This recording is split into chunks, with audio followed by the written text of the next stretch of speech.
Shalom, shalom, boa tarde, Shabbatov, um bom início de semana, uma semana abençoada, uma semana sob a proteção divina, que Hashem, na sua infinita graça e misericórdia, seja contigo, com a tua família, com os teus queridos, trazendo debaixo das suas asas a sua divina proteção, saúde, vigor, para que você possa ir e vir em paz e em segurança. Que Ele também faça prosperar os teus propósitos, né?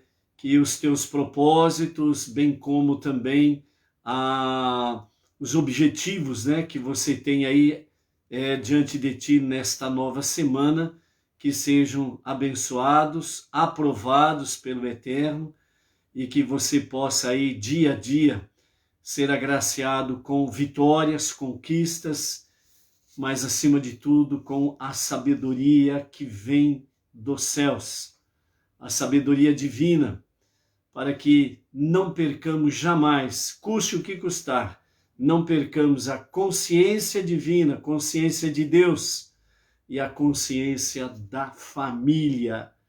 Tendo esses dois aspecto em nossa vida real, o terceiro aspecto, que é ame o teu próximo como a ti mesmo, se tornará uma realidade natural, tranquila e abençoada.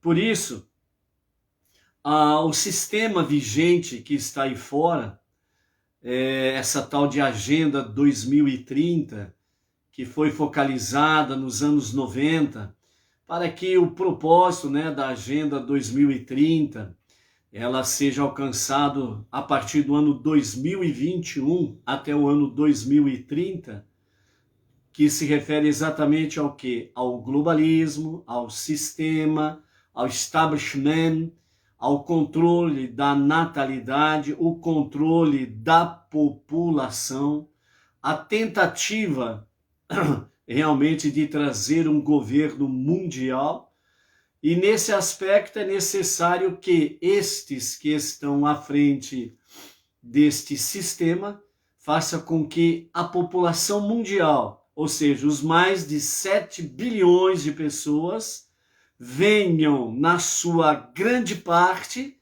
venham perder a consciência divina, consciência de Deus, venha perder a consciência do que é família, e automaticamente perdendo essas duas bases, então o amor ao próximo aí virou simplesmente nada. E é por isso que as pessoas estão aí dia a dia, infelizmente, numa boa parte da população, graças a Deus não é maioria ainda, e se Deus quiser também não alcançará a maioria, mas uma boa parte aí da população não está nem aí com o próximo, né? Em vários aspectos da vida aí, né? Aqueles políticos, por exemplo, que não estão nem aí com o próximo, né?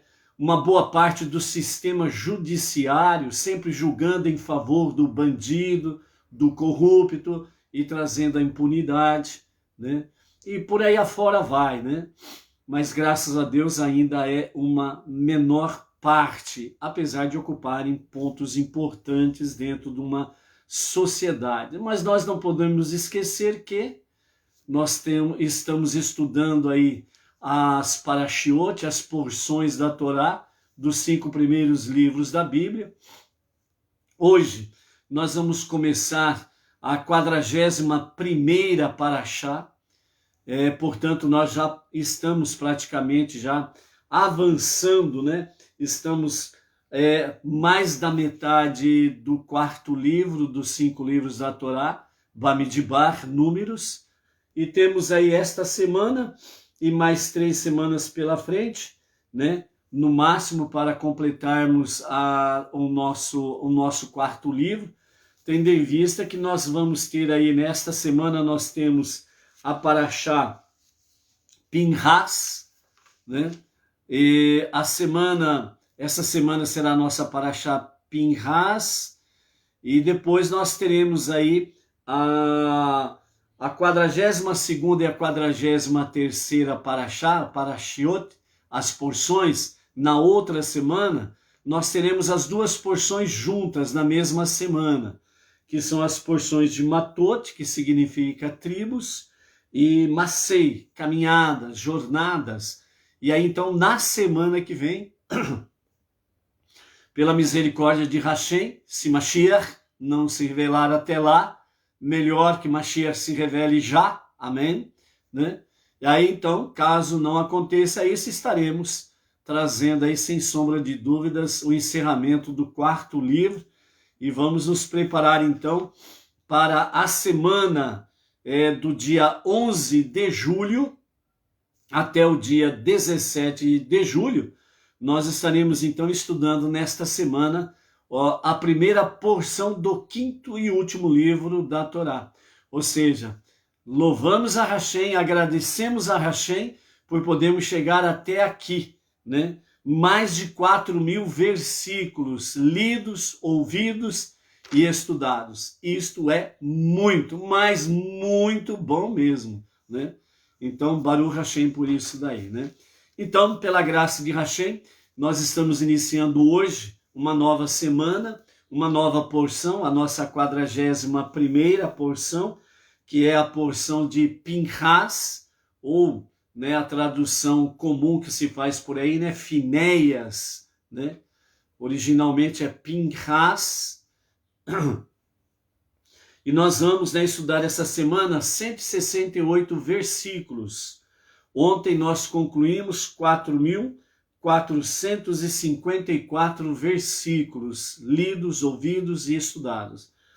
E pela misericórdia de Hashem, no final desta semana, nós estaremos concluindo com 168 versículos, 4.622 versículos lidos e estudados, né? Você achava que não conseguiria ler sequer 10 versículos, e você já leu e já ouviu, né? No mínimo ouviu mais de 4.000 versículos, né? Ou seja, 4.454 versículos. Você não imaginava que poderia chegar a ler ou ouvir mais de 4.400 versículos bíblicos. E aí, ó, chegamos aí, ok? Isabel Marmol Piso, a minha querida irmã, lá de Franca, São Paulo, região de Ribeirão Preto, né? Ela mandando aí saudades e beijos, né? Shalom, junto com a Isabel, a minha irmã, está lá a Fátima, né? A nossa Bel e a nossa Fatinha, junto com o Chiquinho, os nossos 3 irmãos que estão ali na cidade de Franca, né? A vocês e através de vocês toda a população francana, né? As bênçãos de Hashem, o soberano, sobre a vida de vocês aí com muita proteção, né? Saúde, vigor, e para que também, né, a região que está, né, dentro aí de um aspecto vermelho, né, da pandemia, que Hashem venha remover essas nuvens, não somente aí de Franca e região, mas de todo o Brasil e de todo o mundo. E rapidamente, para já, que o Eterno comece aí a fazer o sol brilhar da justiça e trazer, né, a sua destra de bênção sobre toda a humanidade, como diz a nossa prece do nosso Rabino Adim, ok? Baruch Hashem por isso. Então, amados, vamos então para a nossa gota de sabedoria de hoje. Hoje nós estamos no dia 27 de junho do ano 2021 e pelo calendário judaico estamos no dia 17 de Tamuz do ano 5.781 a contar da criação, e nós estamos a 282 dias. E a gota de sabedoria de hoje, deste número, vamos ver o que o Rebbe Menachem Mendel, o Tzadik, o justo da nossa geração, traz para nós, né? E hoje nós estamos no dia 17 de Tamuz, e nós estamos no início das 3 semanas dentro do calendário judaico, que traz para nós, né, o início de 3 semanas em que é necessário estarmos, né, fazendo reflexões, meditações nessas 3 semanas, onde grandes catástrofes aconteceram na história do nosso povo judeu, através da sua história bíblica, da sua história até aqui.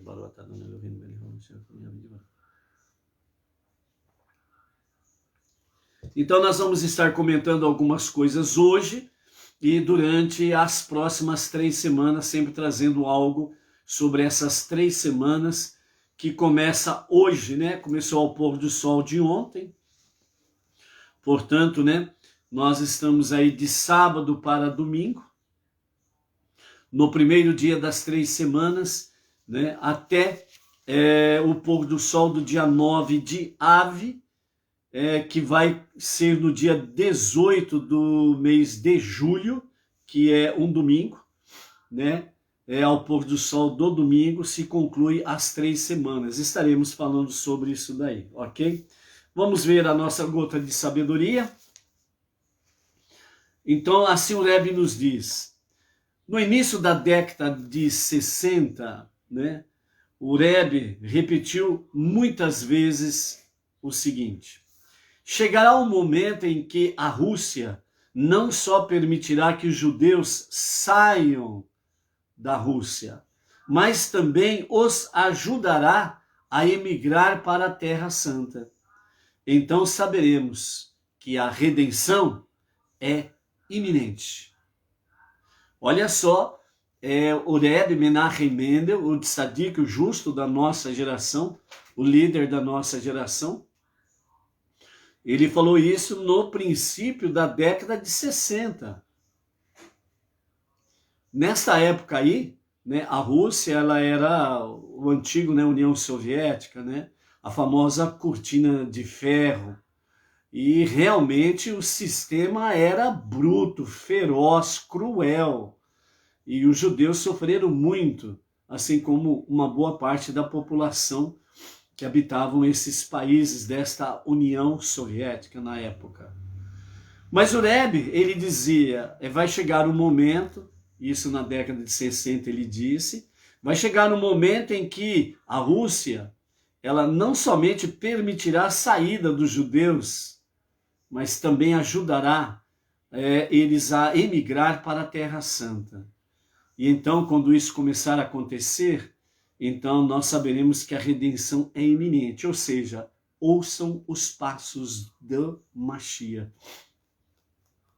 Eu não tenho a data exata, né, da queda, né, da famosa União Soviética, eu não me lembro agora no momento, mas você pode pesquisar aí no professor Google, né, quando ruiu a cortina de ferro da União Soviética, e aí você vai ver que ali começou realmente a decadência da cortina de ferro. Aí depois teve, né, os países, né, envolvidos com a antiga União Soviética, eles se tornaram independentes e posteriormente a Rússia ela ficou, né, também um país independente, como até os dias atuais, aí, falando de forma mais simples e objetiva. Hoje, né, o povo judeu na Rússia, o povo judeu na Rússia goza de uma boa liberdade, né, para poder expressar a sua fé, viver a sua fé, e também poder ir e vir, ou seja, entrar e sair da Rússia. Temos aí, né, resumidamente, nós queremos apenas, né, para poder enfatizar essa questão que o Rebbe Menachem Mendel disse, é que já há vários anos, se eu não me engano, em torno de 14, 15 anos, se não me engano, o Putin, que é o presidente, né, da Rússia, e que vem comandando aí a Rússia nesse tempo todo aí, né, não entrando em detalhes, mas naquilo que é pertinente, aquilo que o Rebbe disse e aquilo que é pertinente ao povo judeu, sem sombra de dúvidas, é nisso que nós queremos focar. Numa certa feita, o próprio Putin, ele trouxe, né, numa conferência que ele participou, que ele realizou, nessa conferência ele trouxe alguns esclarecimentos, alguns aspectos da vida dele. E falando de forma resumida, ok? Então, Putin, ele relatou que quando ele era criança, né, uma família pobre, e não tinha muito o que comer, bem como também não tinha muito o que vestir na sua infância. E o regime frio ali é algo terrível, né? Então ele sempre se refugiava em uma certa casa, nas vizinhanças ali que eles moravam, e nessa casa ele sempre encontrou abrigo, comida e vestimentas, né? Roupas para poder aquecê-lo do inverno. E ele disse que nesta casa, nessa família, ele foi muito bem recebido. E graças a essa família, ele pôde sobreviver e ele pôde chegar aonde ele estava, nessa posição de poder em comandar a Rússia. Então ele explicou nessa conferência dizendo que nesta casa, nesta família, ele encontrou esse amparo, esse abrigo, foi recebido como um filho por aquela família, tratado e cuidado como um filho. E ele disse, esta família era uma família de judeus. Então sempre, em toda sexta-feira à tarde, ele ia para lá para poder saborear os pães especiais de Shabat, bem como também o jantar especial de Shabat. Depois, no sábado, retornava para a refeição festiva do almoço do Shabat. E depois, à tarde, a terceira refeição especial do Shabat, para o encerramento do Shabat. E nas festividades, mesma coisa. E no dia a dia, também ele era bem recebido e sempre tinha ali alimentação para ele. Então ele disse, graças a Deus por essa família de judeus, porque se não fosse eles, certamente eu não teria sobrevivido. Então nós vemos aí a palavra realmente na década de 60, né?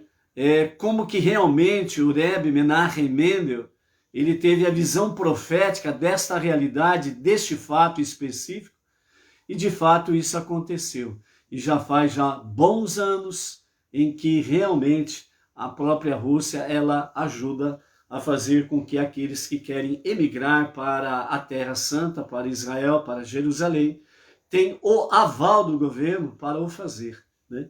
Então isso é algo precioso, isso é maravilhoso, ok? Então apenas um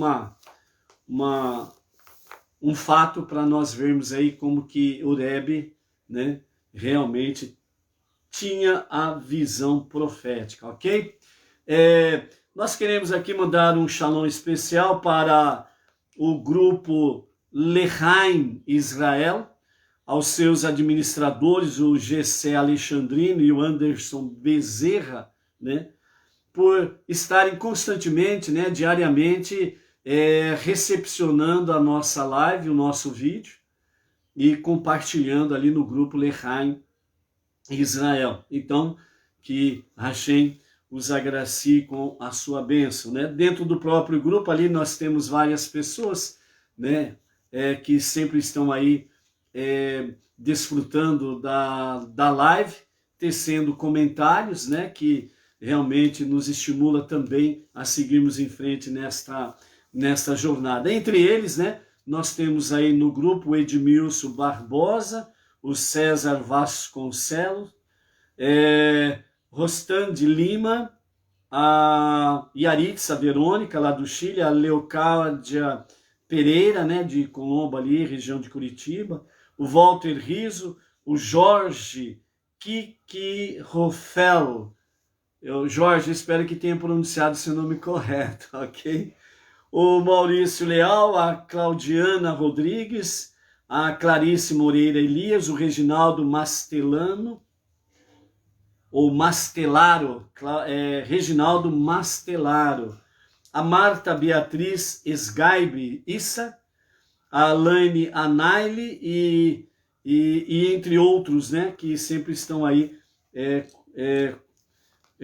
participando e compartilhando, né, as nossas lives. O outro grupo também que nós queremos deixar a nossa saudação especial no dia de hoje é o grupo Brasileiros de Origem Judaica, né, na pessoa do administrador o Pedro Menezes e os moderadores o José Ribeiro e a Rita Alexandre, né, por estarem também constantemente recepcionando as nossas lives, os nossos vídeos e com isso autorizando também, né,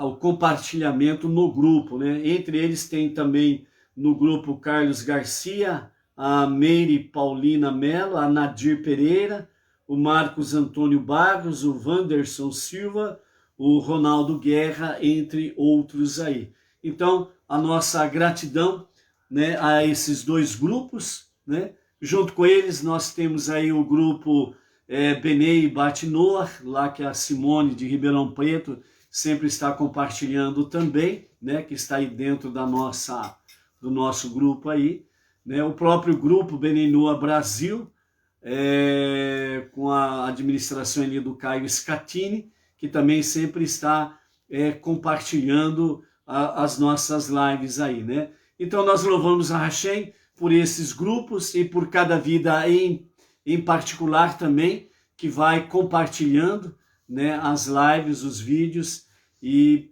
nós juntos estamos cumprindo a mitzvah de Hashem, de podermos trazer mais luz para este mundo, seguindo as orientações do nosso Rebbe, o líder da nossa geração, o tzadik da nossa geração, o nosso Rebbe, Menachem Mendel. Então nós estamos juntos cumprindo com essa mitzvah e automaticamente, à medida que nós estamos aí trazendo mais luz para este mundo, nós estamos aí também contribuindo ombro a ombro com o nosso irmão mais velho, o povo judeu, a apressar a revelação do justo e o verdadeiro Mashiach. Ok? Baruch Hashem. Você que está conosco, né? A Inês Martins, aqui de Pirajuí, Shalom, Shalom. O Roberto de Freitas, né? Shalom, Shalom, Roberto. Não me lembro sua cidade, Roberto, me desculpe. Né?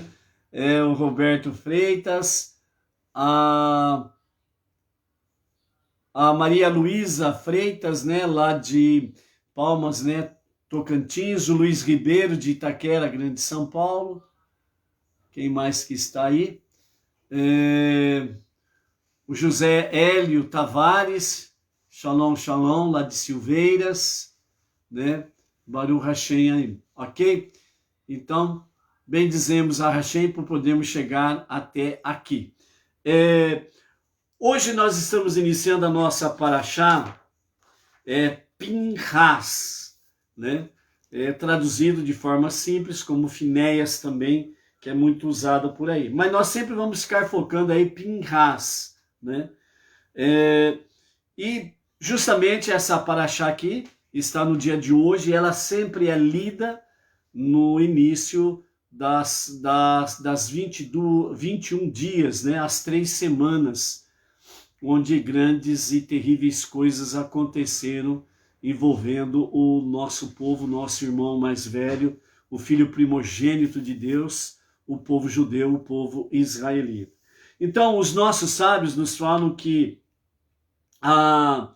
Pinhas, que zelosamente vingou a Deus, nós vimos aí no final da nossa paraxá de ontem, quando Zimri, da tribo de Shimon, né, ele coabitou publicamente diante de toda a congregação israelita,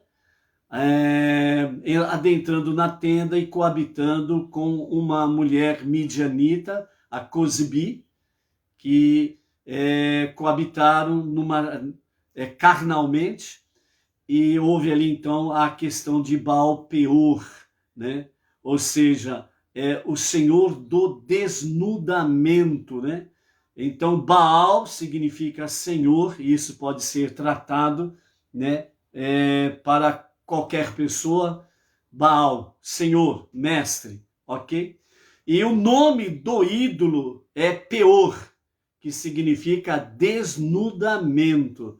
Então, o ídolo específico ali a ser servido pelas mulheres e as mulheres moabitas e midianitas, induzindo os varões israelitas ao pecado, é exatamente a idolatria do desnudamento, o Deus do desnudamento, o Deus da pornografia, né? O ídolo da pornografia, certo?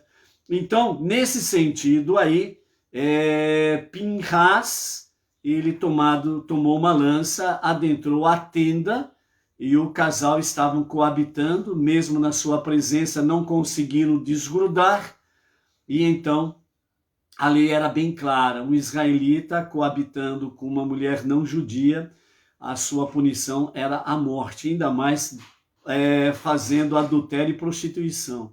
Então, naquele momento, Pinhas, ele simplesmente transpassa com a sua lança o casal e mostra publicamente que o casal estavam unidos, atados, e devido a isso daí a lei foi cumprida. Então, por isso, a Parashá Pinhas, ela começa com a introdução dos nossos sábios, dizendo essa expressão que Pinhas zelosamente vingou seu Deus, trazendo alívio à praga da ira divina. E nós vimos aí que da pestilência por causa da prostituição, da idolatria, né? 24 mil morreram da pestilência, da idolatria. E depois nós vimos também que dentro desse aspecto aí, nós vimos que a nossa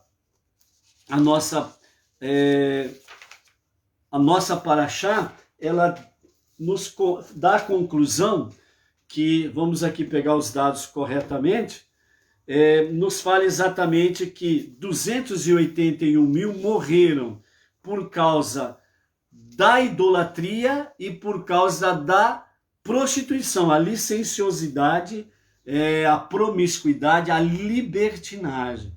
Então nós tivemos aí, sem sombra de dúvidas, que a pestilência levou 24 mil a morrerem e 157.200 envolvidos diretamente com a idolatria, né?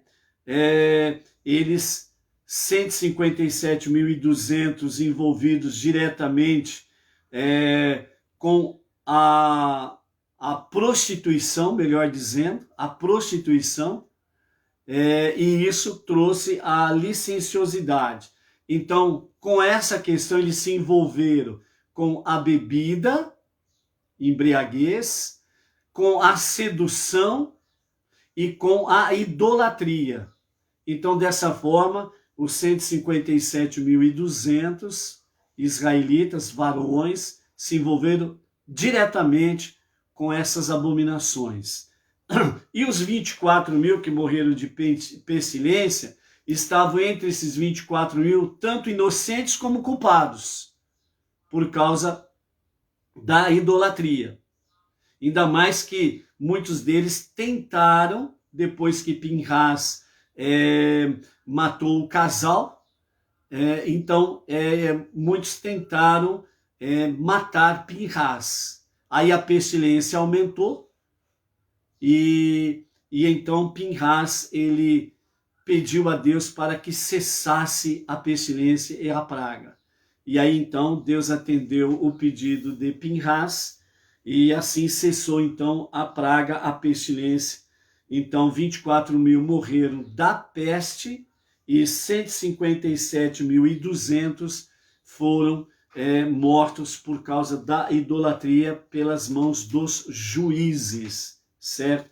Então, iniciando a Parashá que traz o nome de Pinhas, então os nossos comentaristas, os nossos sábios falam que Pinhas, ele vingou, né, a Deus, e assim aliviou a praga e cessou. Então, nessa Parashá Pinhas, nós vamos ter no capítulo 26 o censo, mais uma vez a contagem do povo, Lembrando que lá atrás nós vimos que toda vez que uma praga acontecia no meio do povo, imediatamente Deus contava o povo, né?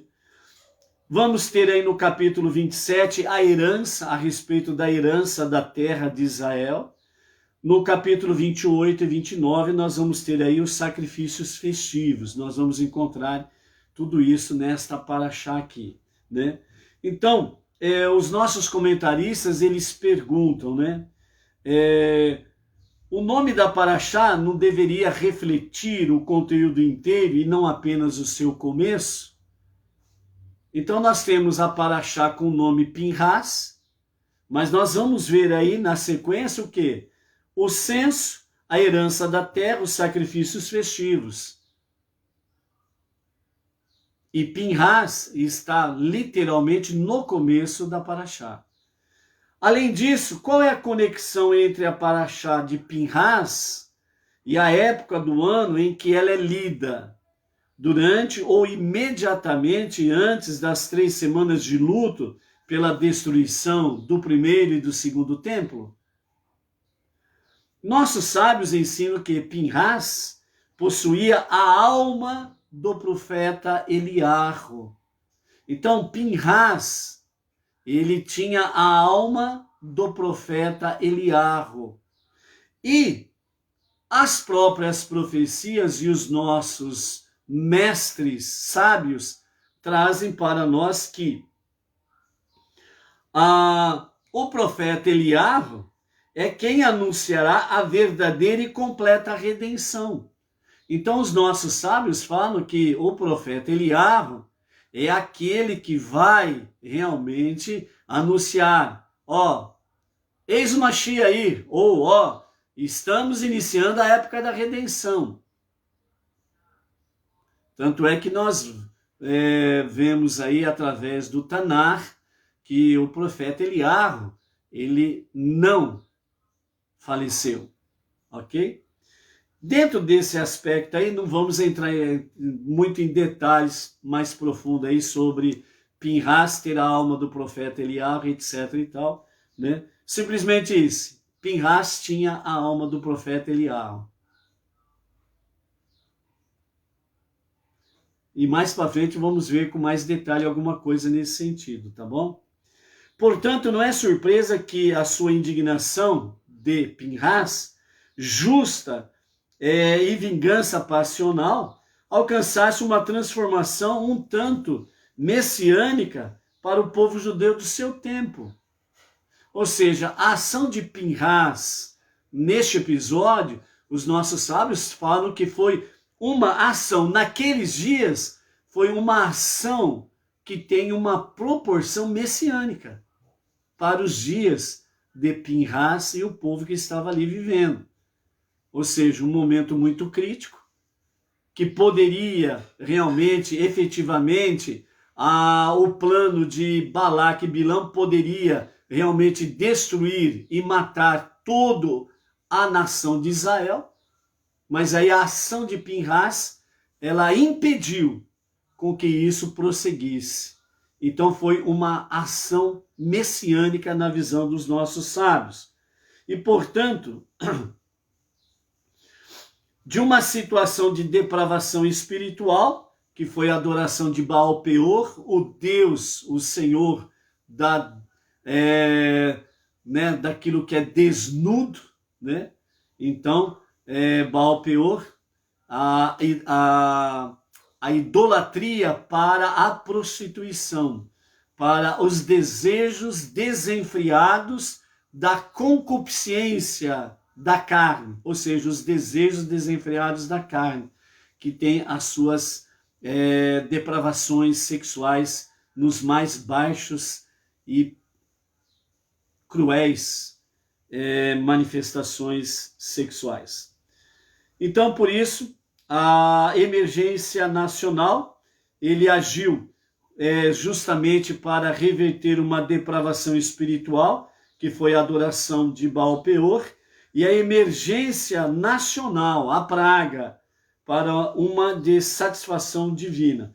Ou seja, a ação de Pinhas, ela teve uma ação messiânica, que significa de redenção, ou seja, a depravação espiritual, porque eles se entregaram, né? Estes se entregaram à adoração de Baal Peor, depravação espiritual, e a emergência nacional, que foi a praga.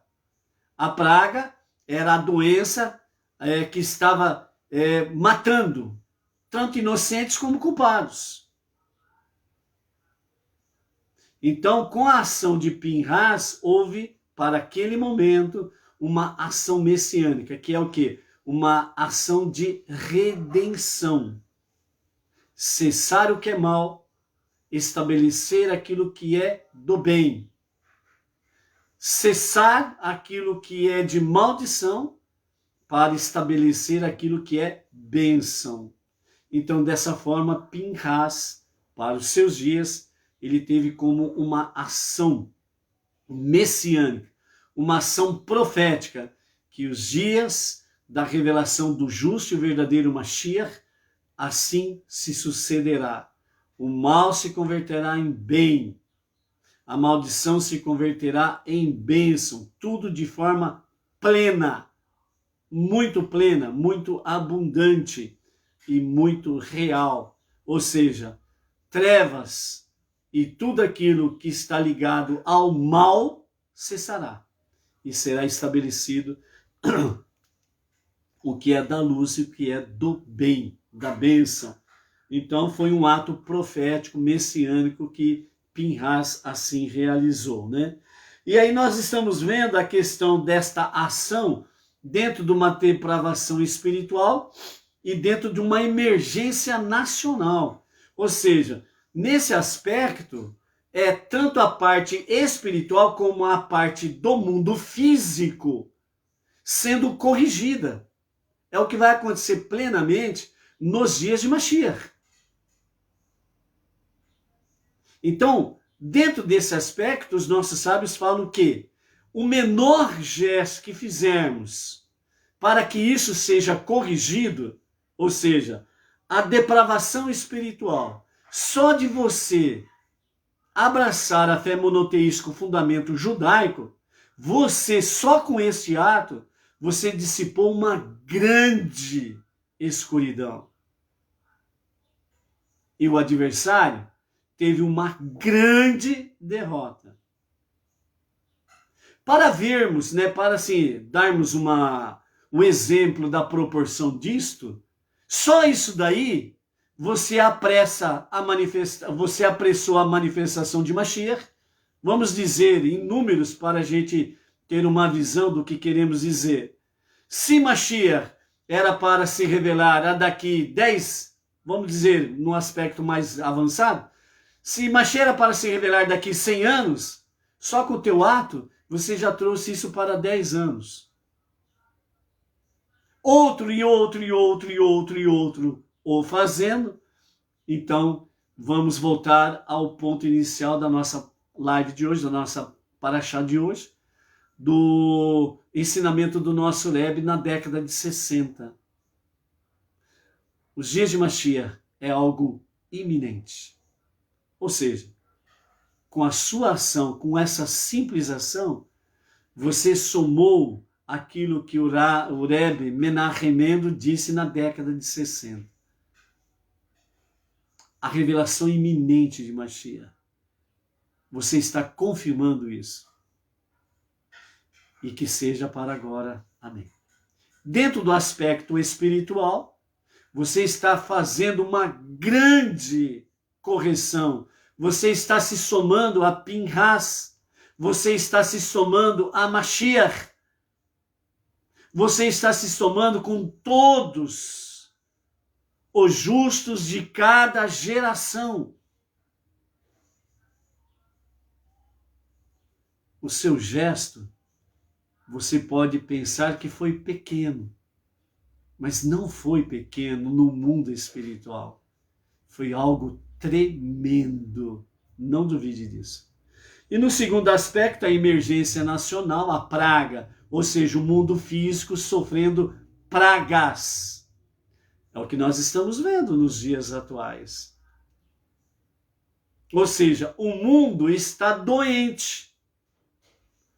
Atualmente, colocaram aí esse bicho aí, né? E falam dele, tocam a buzina e a trombeta desse bicho aí, para trazer às pessoas o medo, o pavor, o terror, para dominar as pessoas, para que as pessoas percam a consciência de Deus. Ou seja, assim como Deus cuidou do povo israelita no Egito, enquanto em tudo estava ao seu redor e derredor acontecendo as pragas, o povo israelita tinha a proteção, a bênção divina. A partir do momento que você começou a fazer parte da correção, da redenção, do aspecto espiritual do mundo,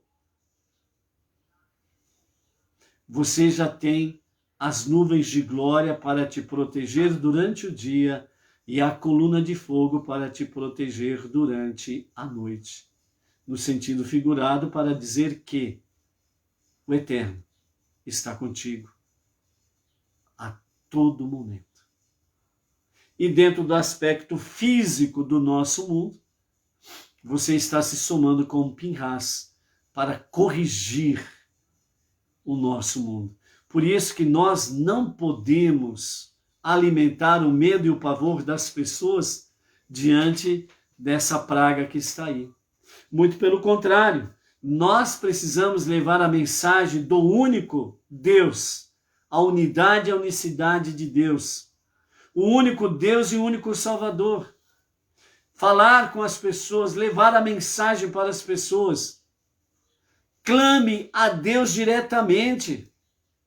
Você não precisa de intermediários, você não precisa de pagar pedágio.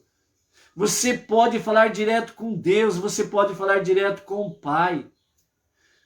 O aspecto família. Você, para conversar com o seu pai, você não precisa chamar o seu vizinho para falar para o seu vizinho: vizinho, por favor, fale para o meu pai que eu estou precisando de tal coisa. E o vizinho sai da casa dele e entra na tua casa para falar com o teu pai que está dentro da tua casa, junto contigo. E você vai chamar o teu vizinho para falar com o teu pai daquilo que você precisa. Se você pode falar diretamente com o pai, ele está na mesma casa que você, ele está junto de você. Você não precisa colocar nenhuma barreira entre você e o Pai. Precisamos levar essa mensagem cada vez mais para esses dias de pandemia, em que o nosso mundo físico está doente. E precisamos levar as pessoas a buscar refúgio no Pai Celestial, no Pai das Misericórdias. Fale diretamente com o Pai, criatura. Você não precisa de intermediário. Para que você colocar uma barreira entre você e o seu Pai Celestial? Se ele fala inúmeras vezes por todo o Tanar, não somente pelos 5 primeiros livros da Bíblia, Salmos está cheio disso.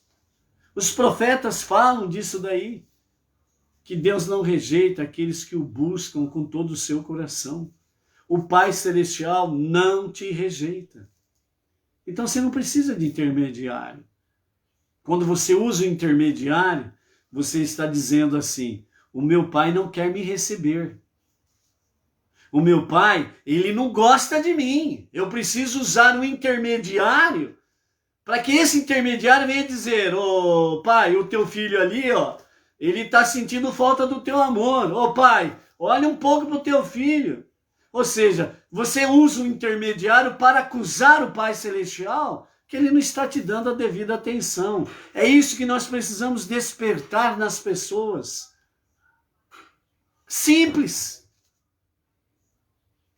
Então, a semelhança de Pinhas, nós podemos estar agindo para corrigir o mundo espiritual do nosso povo, os não-judeus, e também corrigindo o mundo físico que nós habitamos.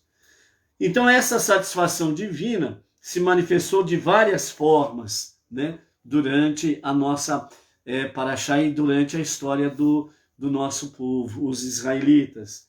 O censo é uma expressão da afeição de Deus pelo povo judeu, como sempre ele o fez, porque eles são preciosos a ele. Ele os conta o tempo todo. Rashi fala muito isso daí nos seus comentários, em toda a explanação de Bamidbar, livro de Números, né? Então, Deus está constantemente contando o povo, porque isso daí significa que ele ama o povo, ele te ama. O outro aspecto aí, a herança permanente da terra de Israel através de um sorteio divinamente inspirado e, finalmente, os sacrifícios diários, os anos sabáticos, as festividades, todos associados com alegria e celebração, que é isso que Deus quer realmente para o seu povo, para os seus filhos, né?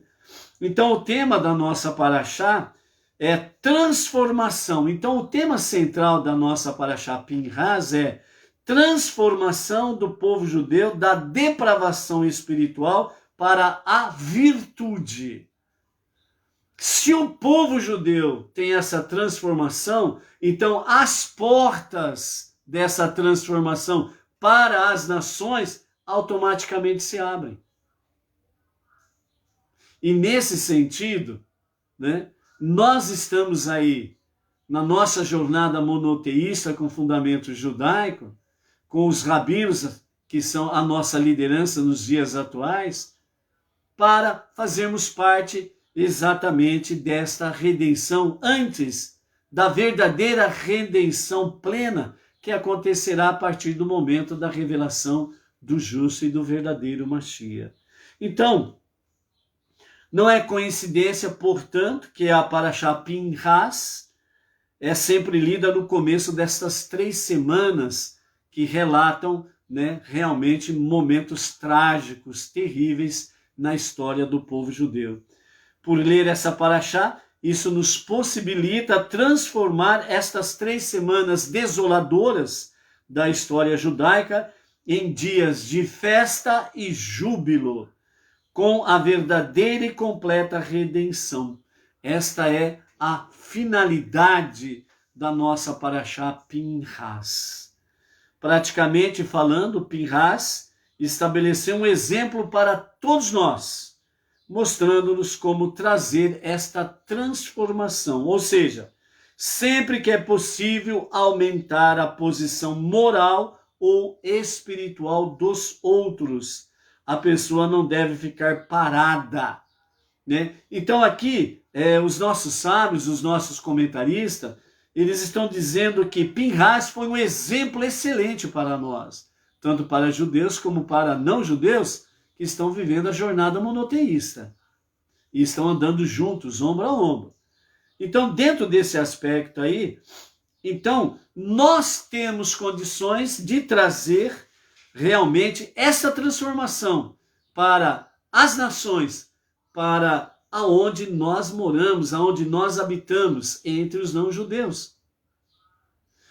Judeus para com judeus fazendo a transformação entre eles. Os não-judeus com orientação rabínica fazendo a transformação no meio dos não-judeus. Por isso é importante você estar na sua posição. E nesse sentido, então, é possível sim aumentar a posição moral e espiritual das pessoas que estão ao nosso redor. Aonde nós pudermos estar, com quem nós pudermos ter contato, há possibilidade sim de aumentar a posição moral e espiritual das pessoas. Não esqueçam que cada ser humano tem no seu íntimo uma centelha divina. Está precisando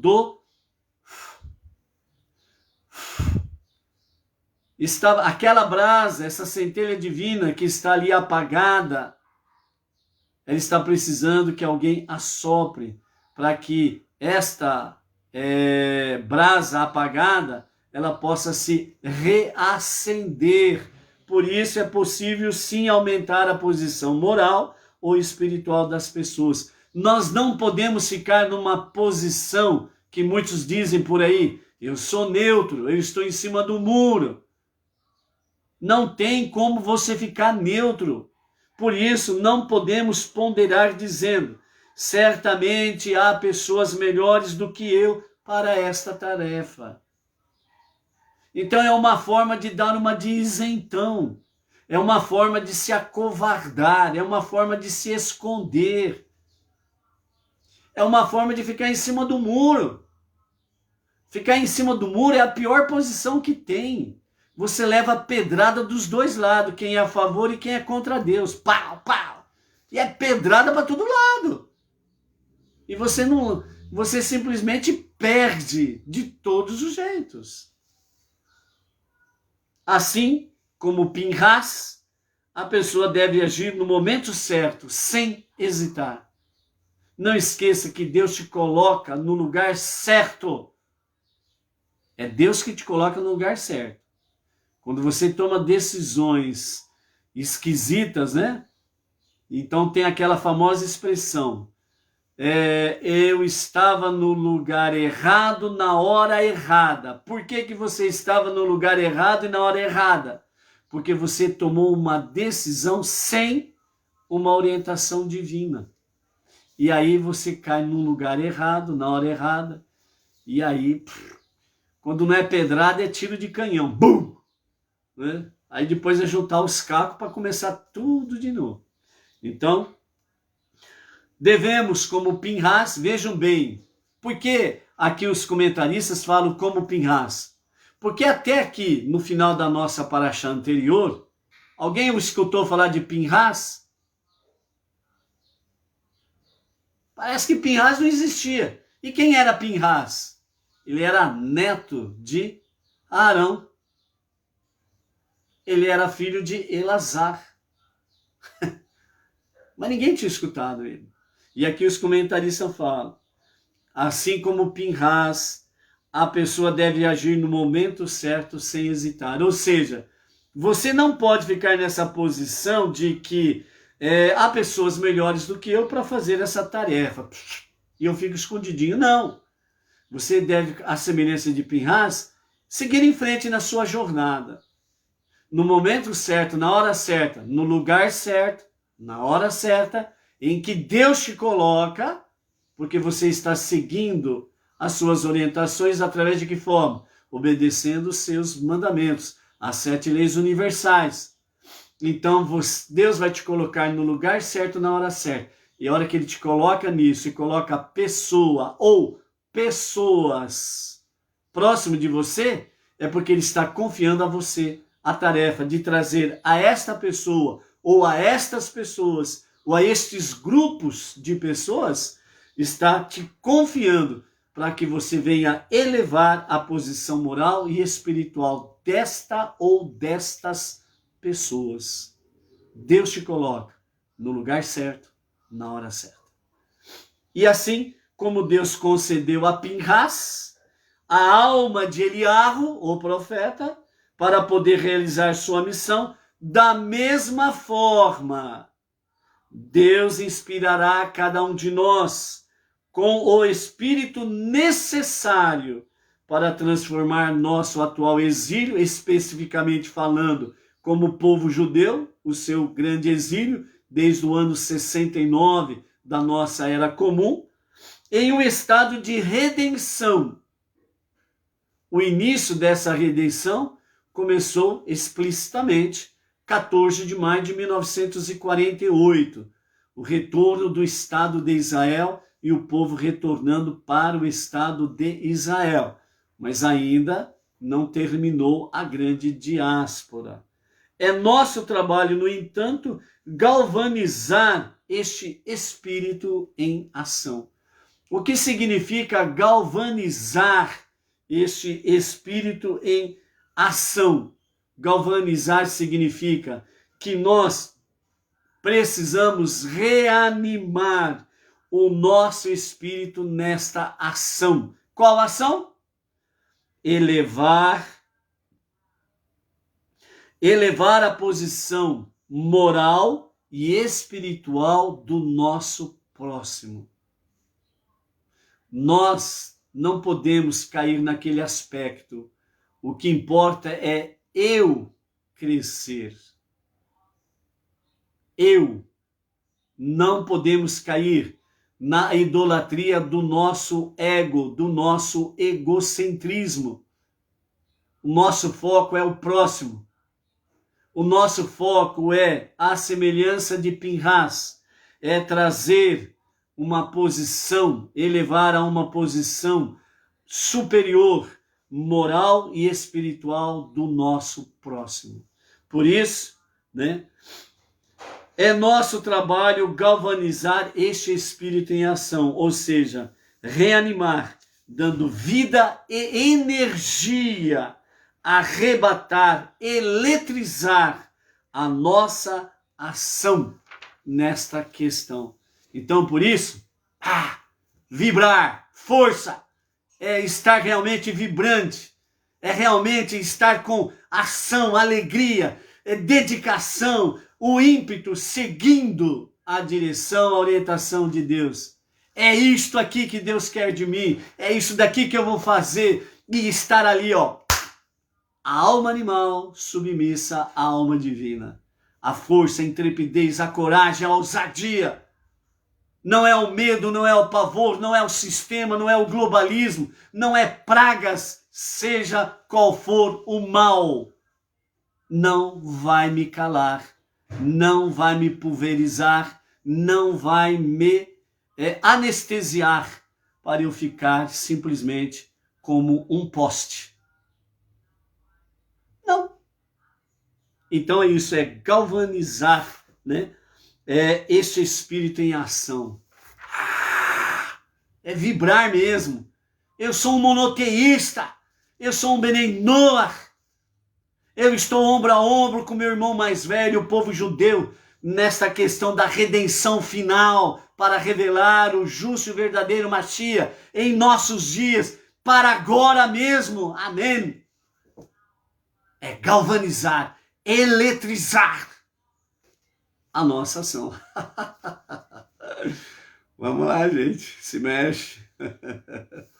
Baruch Hashem. Ok? Essa é a introdução da nossa Parashá Pinhas. Vamos para a nossa primeira aliá, capítulo 25 de Bamidbar, Números, a partir do versículo 10, e vamos até o capítulo 26 e o verso 4. Vamos ver o que nos fala e depois vamos... Quem que está fazendo aí não é abdominal, não? É como que chama esse exercício, meu Deus do céu? De apoio, né? A Malu, lá do Distrito Federal. É isso daí, Malu. Exercitar e colocar o espírito em ação aí, eletrizar. E vamos em frente. Ok, vamos lá então. Pinhas é recompensado com o sacerdócio. Capítulo 25 de Bamidbar, a partir do verso 10 até o capítulo 26, verso 4. E junto com essa primeira aliá, vamos falar alguma coisa sobre o dia 17 de Tammuz, que inicia as 3 semanas, 21 dias, ok? Então Deus falou a Moshe dizendo: Pinhas, o filho de Elazar, o filho de Arão, o sacerdote, desviou minha ira dos filhos de Israel, ao me vingar zelosamente na presença deles. E eu não destruí os filhos de Israel por causa da minha zelosa fúria. Assim, diga a ele: eu estou aqui dando-lhe meu pacto de paz. Esse será um pacto eterno de sacerdócio para ele e para os seus descendentes depois dele, porque ele foi zeloso para o seu Deus e expiou pelos filhos de Israel. O nome do homem israelita que for morto, o qual foi morto juntamente com a mulher midianita, era Zimri, o filho de Salu, o líder da casa paterna de Shimon. O nome da mulher midianita que foi morta era Cozbi, a filha de Tsur, o líder nacional de uma casa paterna de Midian. Deus falou a Moshe dizendo: hostilize os midianitas e os golpeie, pois eles hostilizaram vocês com os seus esquemas, que eles tramaram contra vocês com a questão de Peor. Vejam bem que aqui a Torá escrita, ela fala apenas Peor, que é o Deus do desnudamento. Então, aqui permanece apenas o nome do Deus, da idolatria, melhor dizendo, da divindade idólatra, Peor.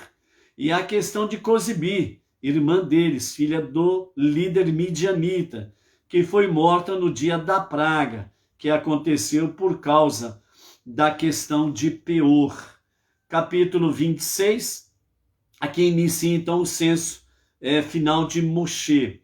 E foi depois da praga que Deus falou a Moshe e a Elazar, o filho de Arão, o sacerdote, dizendo: pegue a quantia da congregação inteira dos filhos de Israel, inclua neste censo todos aqueles de 20 anos para cima, de acordo com suas casas paternas, e todos os aptos a servirem no exército de Israel. Moshe e Elazar, o sacerdote, falaram com eles, o povo nas planícies de Moabe, no Jordão, próximo a Jericó, dizendo: vocês serão contados da idade de 20 anos para cima, como Deus ordenou a Moshe e aos filhos de Israel ao saírem do Egito. Aqui nós encerramos a nossa primeira aliá, ok?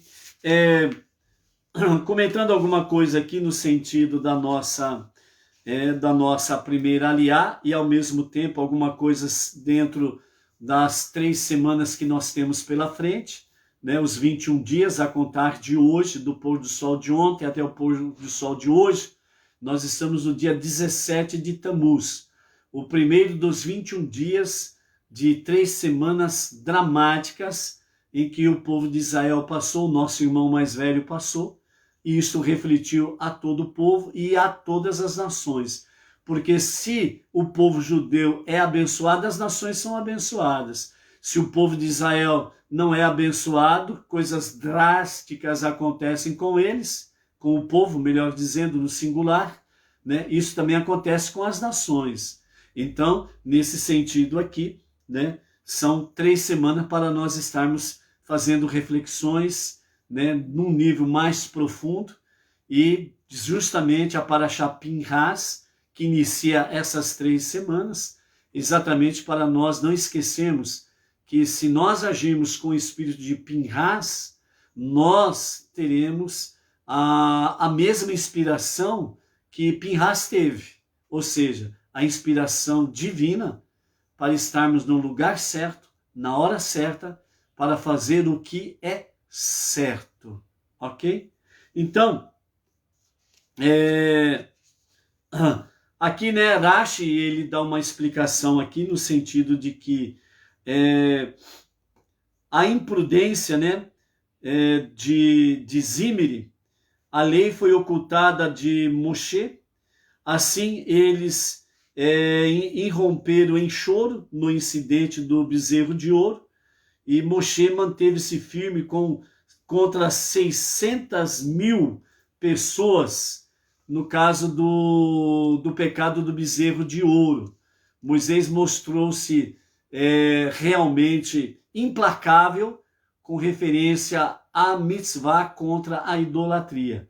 Mas aqui no caso de Zimri e Cosibi, né, teve um apagão. Moshe não lembrava da lei, né? E segundo os nossos sábios, eles falam que realmente Deus permitiu com que Moshe viesse ter esse apagão momentâneo para que Pinhas pudesse se revelar. E por isso Pinhas, no final da aliá anterior, da parashá anterior, né, de Balaque, Pinhas, ele chega para Moshe e disse: você não nos ensinou isso, isso, isso, mais isso, mais isso, mais isso?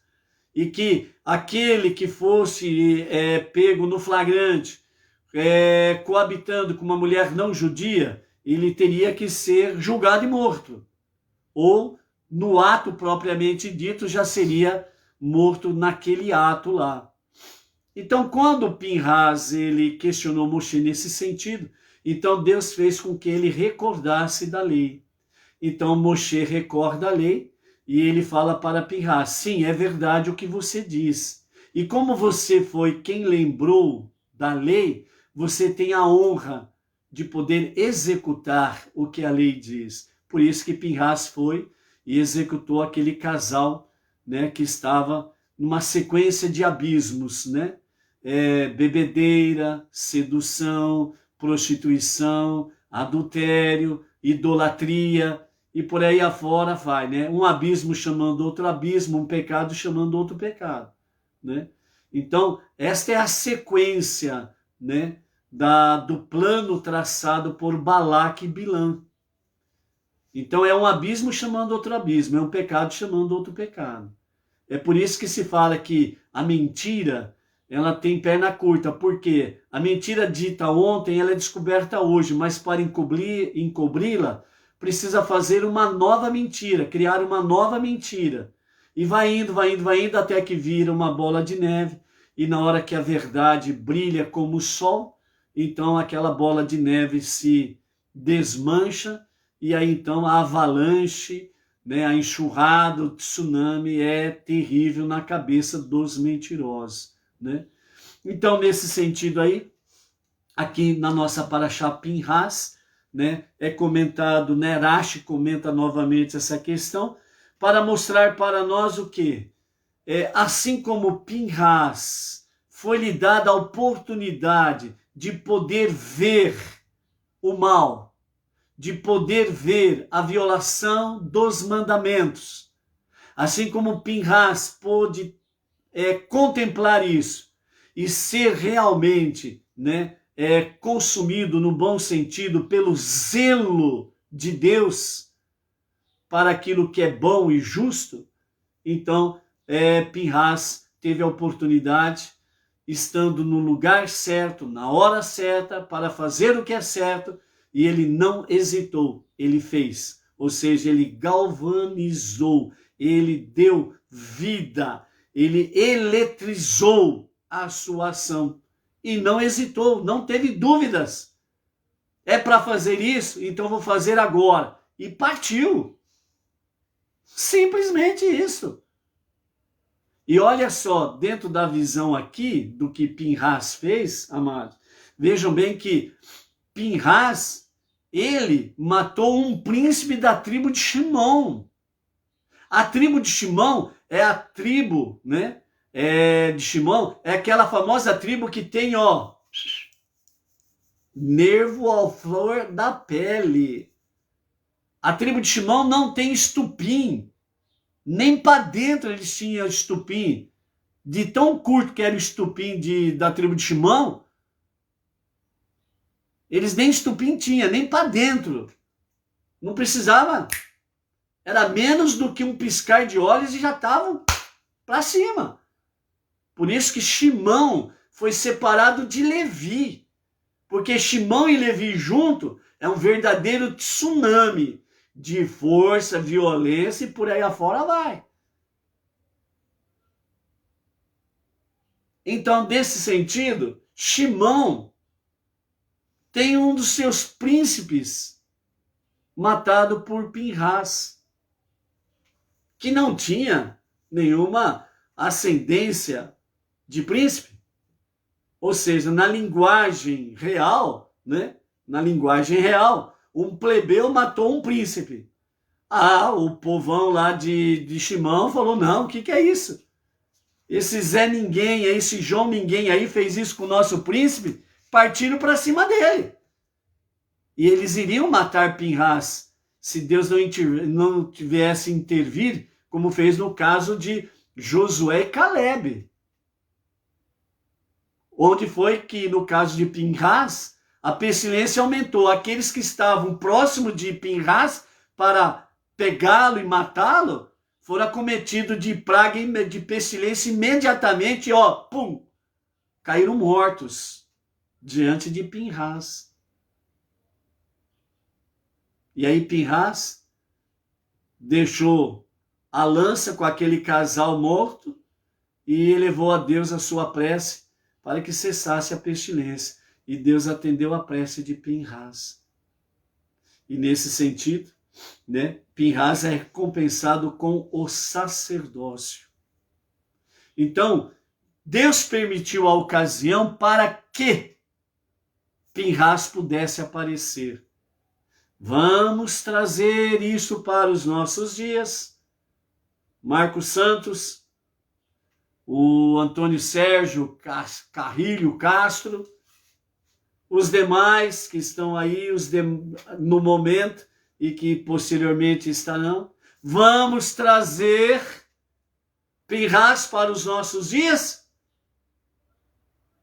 Deus, ele permitiu que tudo isso acontecesse. Tem vários propósitos através disso, não resta dúvidas. O nosso foco aqui é: Deus permitiu tudo isso que está acontecendo. E Ele colocou você aonde você está. Aonde você está, você não está aí à toa. Aonde você está, você não é uma palha ao vento. Aonde você está, Deus confiou você neste lugar, nesta posição, próximo de pessoas que estão aí contigo. E aonde você pode alçar a sua voz e fazer chegar a sua voz, Deus te colocou exatamente neste momento, te dando a oportunidade como Pinhas, no lugar certo, na hora certa, para fazer o que é certo. Não se acovarda diante daquilo que Deus está confiando a você.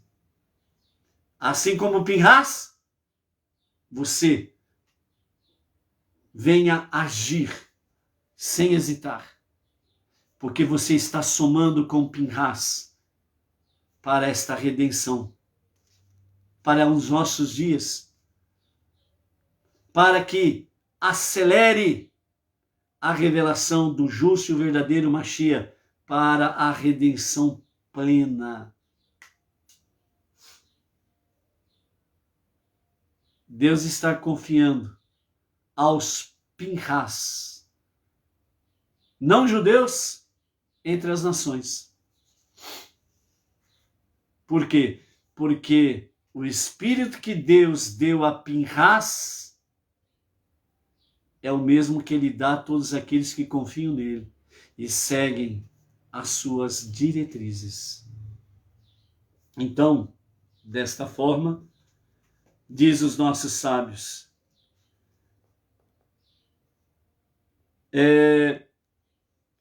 a observância de uma mitzvah de alguém que tem nuances de arrogância ou orgulho do crítico é, no entanto, mais desagradável. Toda a observação ao cumprimento de uma mitzvah que vem com uma conotação de arrogância, nuances de arrogância, uma conotação de arrogância ou de orgulho crítico, do crítico, melhor dizendo, é mais desagradável. Pois, definitivamente, a pessoa que se mostra com uma mitzvah é ao menos honesta sobre o seu orgulho e não tenta escondê-lo. Ou seja, aqui o sábio está dizendo assim: você está no lugar certo, na hora certa, para fazer aquilo que é justo, que Deus te confiou e você o faz, e você sente orgulho disso, que você fez algo agradável a Deus e que beneficiou o teu próximo. Então aqui, os nossos sábios, os nossos comentaristas, o ensinamento da Hassidut, ele está dizendo, esse orgulho não é coisa ruim, não é coisa do mal.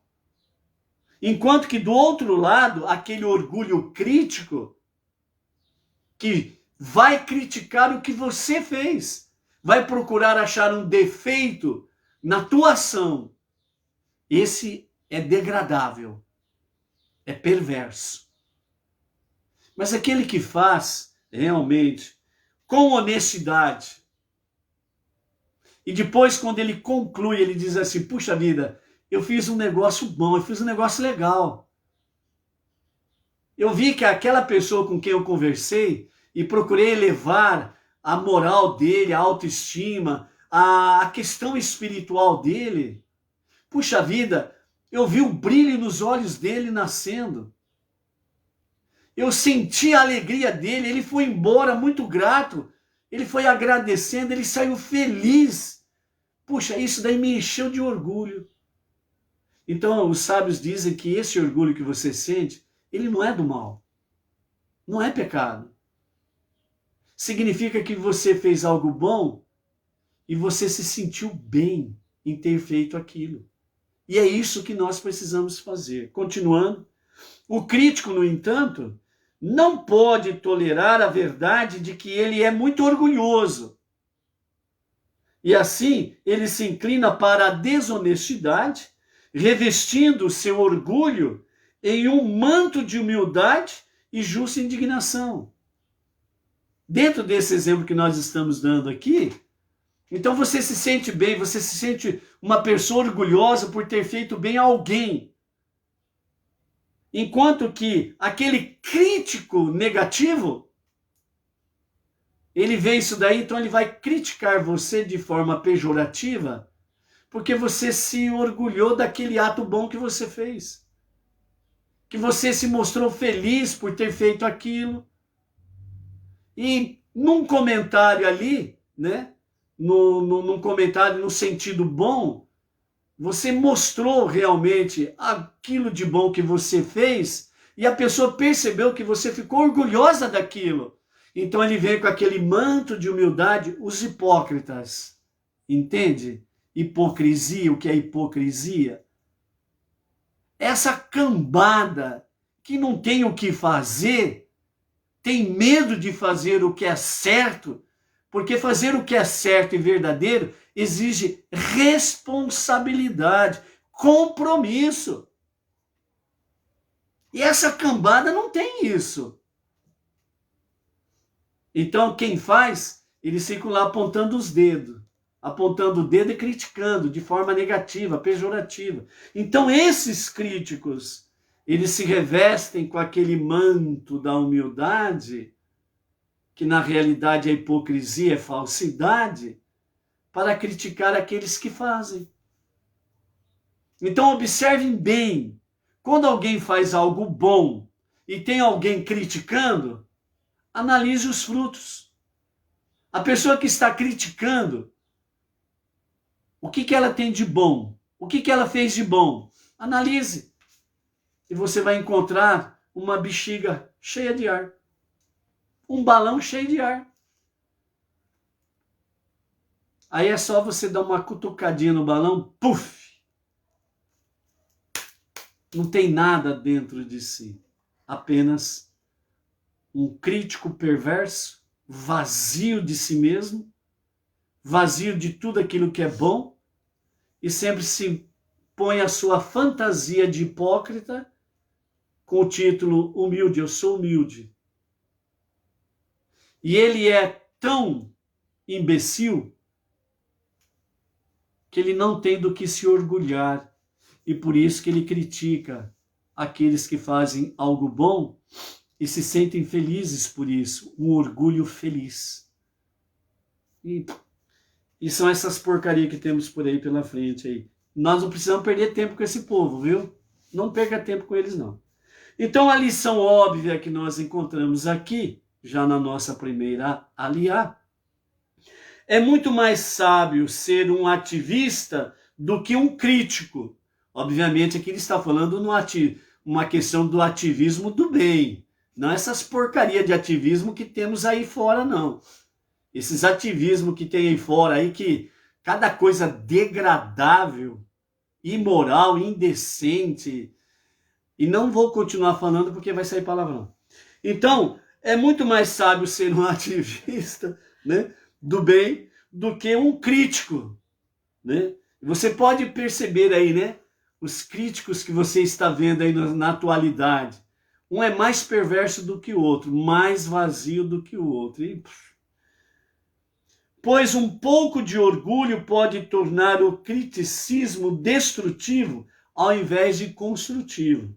mas um bom ato sempre permanece bom, independente da intenção. Ou seja, quando você pratica o que é bom, quando você pratica aquilo que é certo, correto, justo, então, mesmo que você tenha orgulho daquilo que você fez, isto não vai, em hipótese nenhuma, tirar o mérito diante de Deus. Porque Deus tem orgulho quando o filho faz o que é bom. Deus sente orgulho do filho. Vamos usar lá Jó? Nossa, a hora está adiantando. Meu Deus do céu. O relógio não para, gente.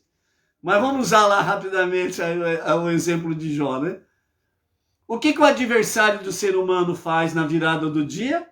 Ele vai lá conversar com Deus.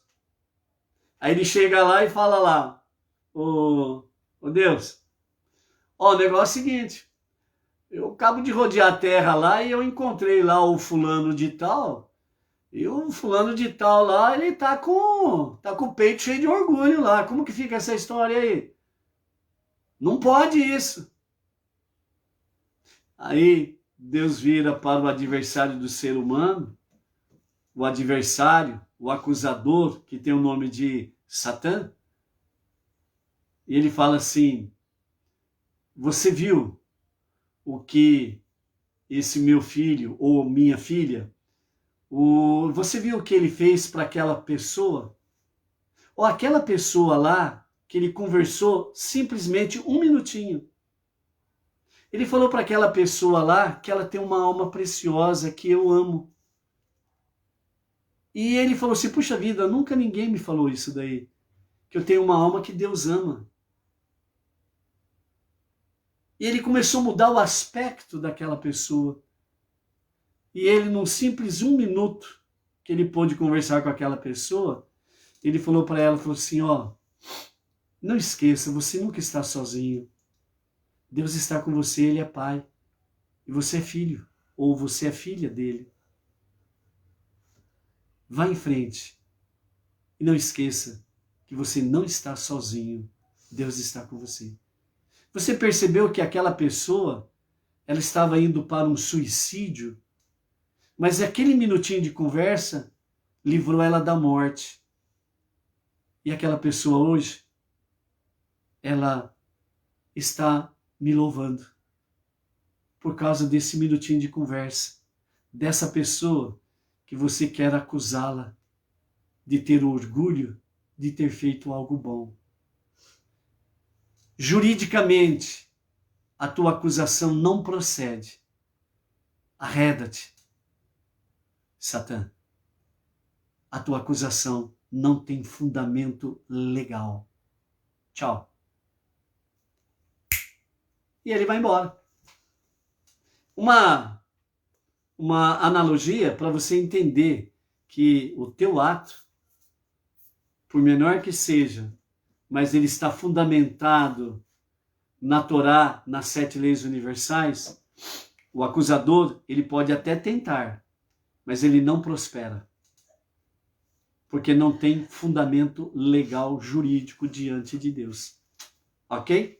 Então, por isso, amados, né, não esqueça, façamos a semelhança de Pinhas, façamos elevar para o nosso próximo, elevar a sua questão espiritual, elevar cada vez mais o nosso mundo físico a níveis superiores espirituais. Com isso, nós estamos aí fazendo para os nossos dias a redenção que nós precisamos para somar com o nosso irmão mais velho, o povo judeu, para a revelação do justo e o verdadeiro Mashiach. Ok?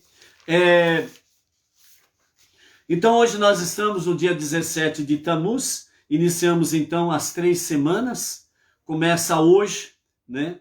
Hoje nós estamos aqui no dia 27 de junho, e nós vamos até o pôr do sol do dia 18 de julho, que é um domingo à tarde, né? Hoje no pôr do sol do domingo, primeiro dia dos 21 dias. A conclusão dos 21 dias se dará no dia 18 de julho, ao pôr do sol de um domingo. Certo? As 3 semanas mais tristes de nosso calendário vai do dia 17 de Tammuz, hoje, até o dia 9 do mês de Av, que é o dia 18 de julho. São marcadas por um período de luto pela destruição dos 2 templos e, consequentemente, o exílio físico e o deslocamento espiritual, ou seja, com a destruição dos 2 templos, o segundo na nossa era comum. Então, isso teve um deslocamento, né, espiritual da questão em si. Por isso, os sábios dizem que cada lar que faz da sua casa um centro de estudos bíblicos, de Torá, é um pequeno templo no tempo, neste espaço de tempo, né? Então, faça da tua casa um pequeno tabernáculo ou Beit HaMikdash, um templo, a casa de Deus, na sua casa através do estudo de Torá e as preces diárias. É chamado também esse período de Ben Hametzarim, Ben Hametzarim, que significa entre os apertos. São 21 dias de apertos, né? Por isso, o livro Errá, que é conhecido como Lamentações de Jeremias, né? No capítulo 1, verso 3, diz: todos seus perseguidores alcançaram-na dentro dos apertos, né? Então, os perseguidores do povo judeu alcançou o povo judeu e nos seus apertos aconteceu essas tragédias, né? Então, os sábios explicam que dentro dos apertos refere-se a esses dias de aflições. Esse período, portanto, estabelecido como tempo de luto, principalmente pela destruição dos santuários, dos 2 templos. Então, durante esses 21 dias, né, especificamente, literalmente falando, o nosso irmão mais velho, o povo judeu, nesses 21 dias, eles diminuem a extensão do júbilo, casamentos não são realizados neste período, abstém-se de ouvir músicas, dançar, fazer viagens recreativas, inclusive de cortar cabelo ou barbear-se, né? Então, nessas 3 semanas, o povo judeu literalmente age desta forma aí também, né?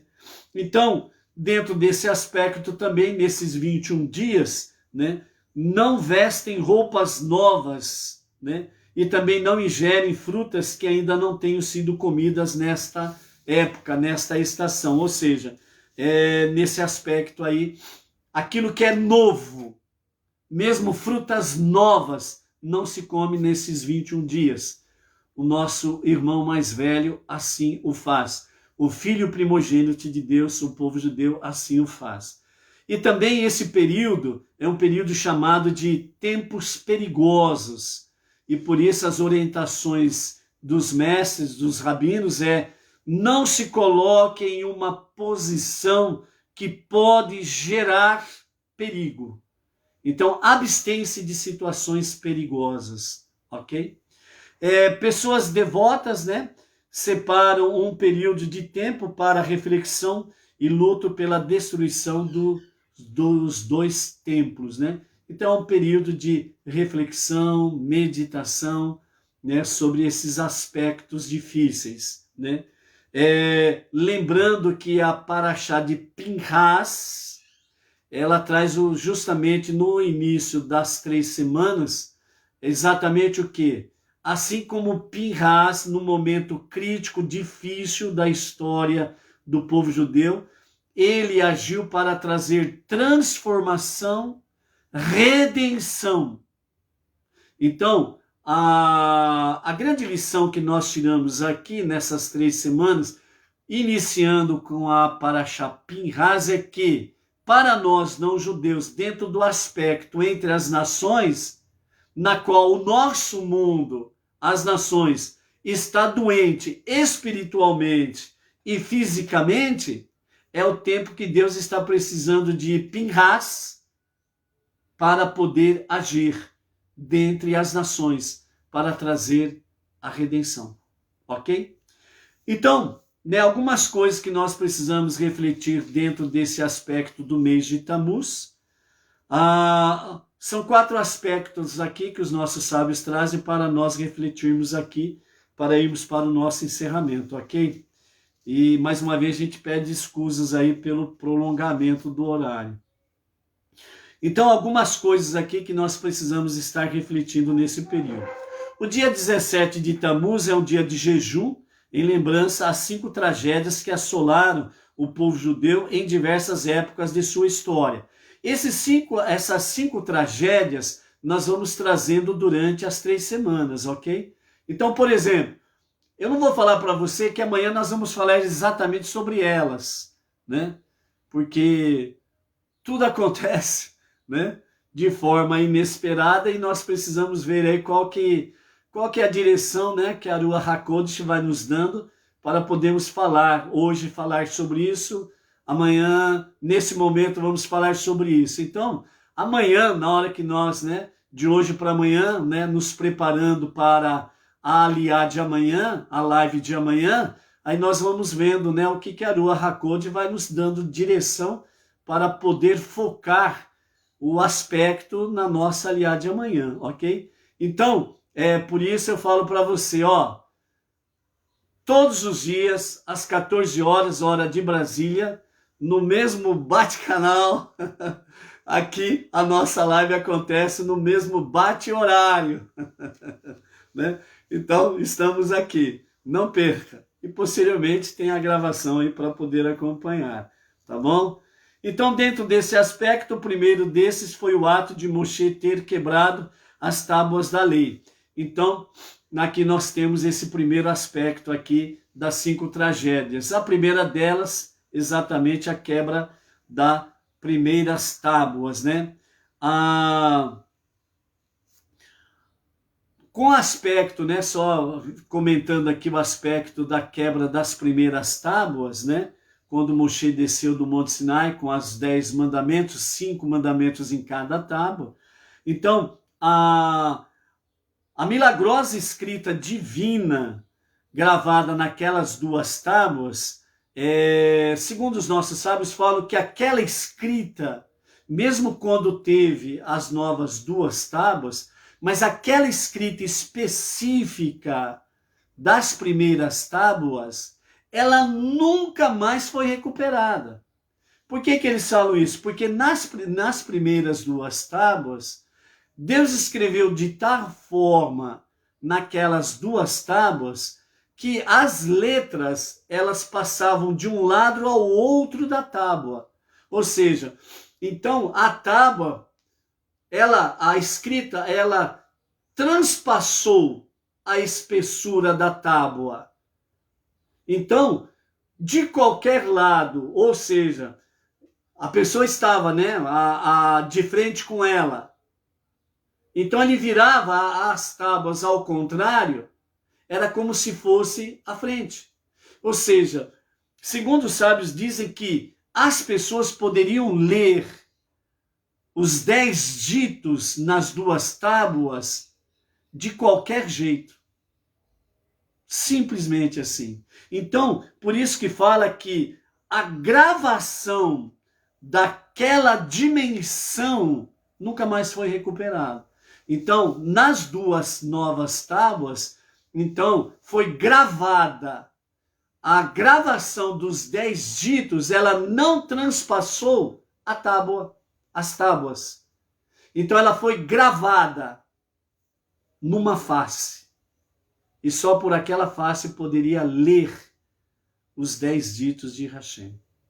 Certo? Então, depois tem um aspecto mais profundo sobre isso. Momentos oportunos sempre serão ditos esses aspectos mais profundos aí. Senão, uma coisa vai chamando a outra. O segundo aspecto aqui que os sábios trazem para nós dessa data, o número 21 soma os dias das 3 semanas. Então, 3 semanas, 21 dias. A forma da palavra hebraica, né, Ar. Ar. Significa, a tradução da palavra ar, significa, né, que ela é escrita com Aleph e Het. Ar. Então significa apenas.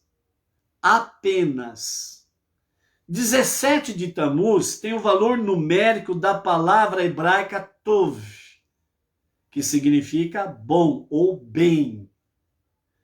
Ambas iniciam um versículo que diz assim: Ar tov le Israel, ou seja, a tradução Ar tov le Israel, ou seja, apenas o bem para Israel.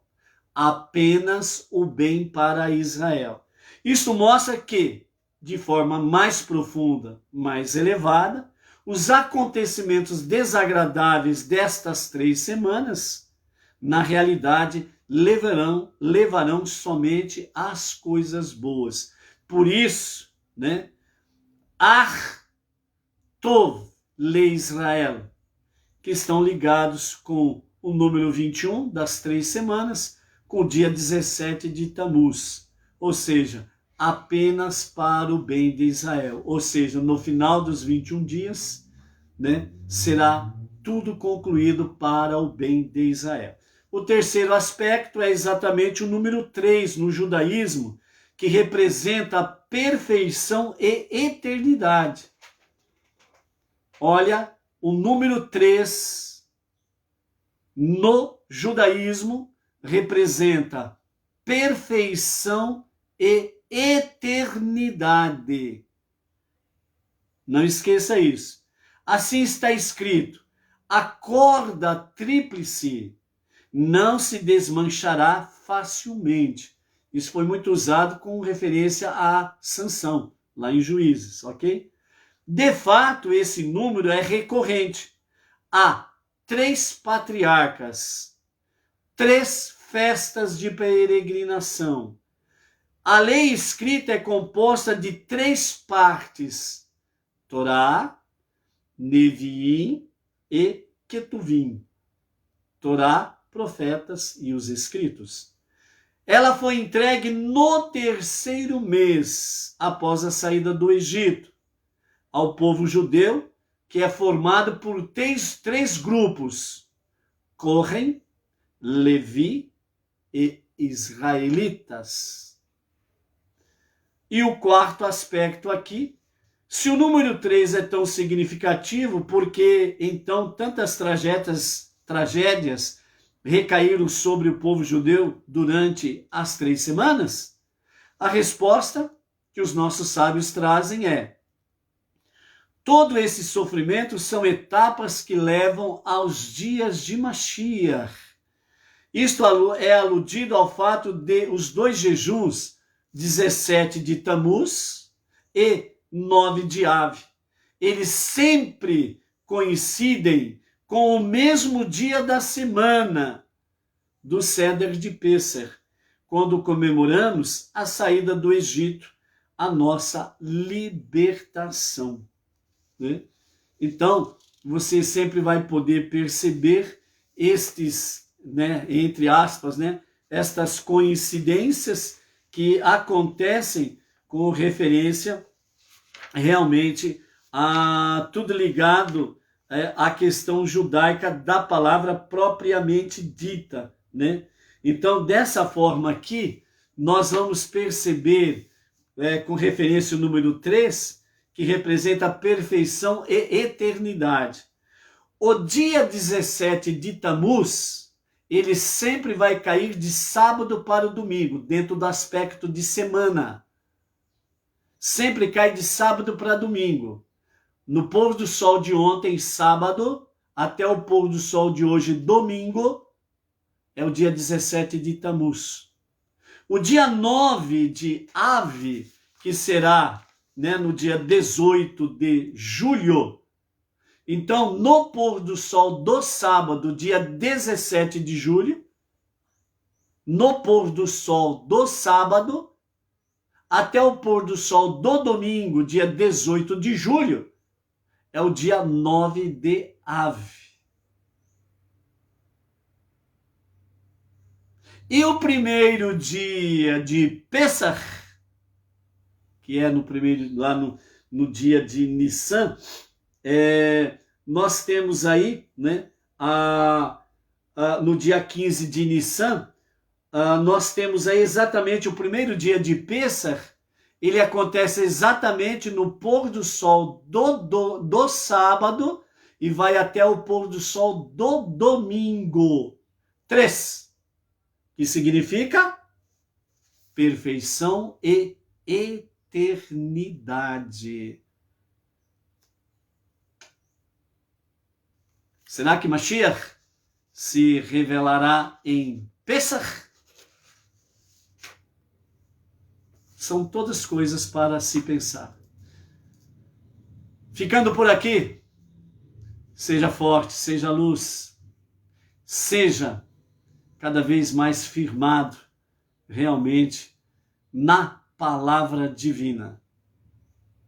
Seja eterno em Hashem. Até amanhã. Shalom, shalom. Boas reflexões.